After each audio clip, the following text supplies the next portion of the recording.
They called him Thoth. But he was never just a god.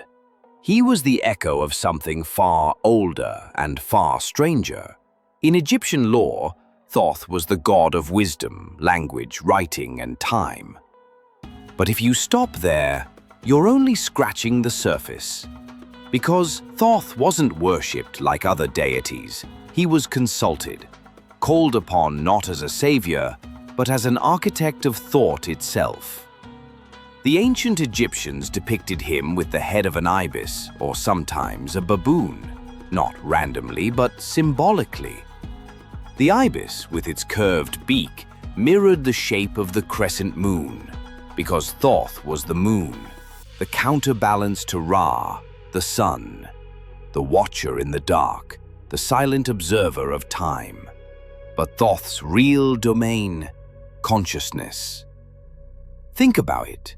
In the myth of creation, it wasn't Ra or Osiris who spoke the first words. It was Thoth who named. And in naming, he created. Because to name something is to bring it into form, to crystallize the formless. This is why the ancients believed Thoth invented writing, not as a tool for communication, but as a magical act. Every word was a spell, every glyph a portal. When you wrote, you weren't documenting reality, you were shaping it. That's why Egyptian priests didn't just read the sacred texts, they activated them, chanting with breath, rhythm, and tone. Because in Thoth's system, sound was not symbolic, it was structural. It built reality. But here's the twist most people miss.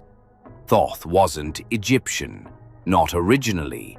His energy appears long before Egypt, in Atlantis. In Hermetic texts, he is known as Tehuti, or thrice great Hermes. Hermes Trismegistus, the scribe of the gods, the one who remembered the original language of the cosmos, the one that spoke directly to the DNA. And what was his message? As above, so below. As within, so without. This wasn't poetry, it was a formula, a law of mirrors. A reminder that if you want to change the world outside, you start inside. Thoth taught that the universe is mental, that all is mind, that reality is not a place, it's a frequency. And if you learn the right codes, if you tune your mind correctly, you can unlock the structure of the universe itself. That's why initiates of the mystery schools didn't just study hieroglyphs. They meditated on symbols, they fasted, entered trance states, and aligned their bodies to sacred geometry. Why? Because Thoth's teachings were encrypted, not in words, but in experience. And here's the part that when you enter the state of pure insight, when thought moves faster than words, when language collapses into knowing, that's Thoth. When you write something that feels like it came from beyond you, that's Thoth. When you understand something in your bones without needing proof, that's Thoth too. But in our modern world, we've reduced him to a myth. We study his symbols without listening to his silence. We read about him, but we never invoke him. Because invoking Thoth isn't easy. It requires discipline, sacrifice, stillness. It means letting go of surface-level thinking.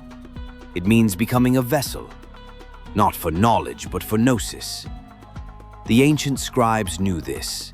They weren't just writing history, they were encoding reality. And the question is, are you just reading these words, or is Thoth reading you through them? Because if you feel something stirring, a sense that language is more than labels, that the world is woven with symbols, and you're just beginning to remember how to read them, then maybe, just maybe, you're not learning about Thoth, you're remembering him.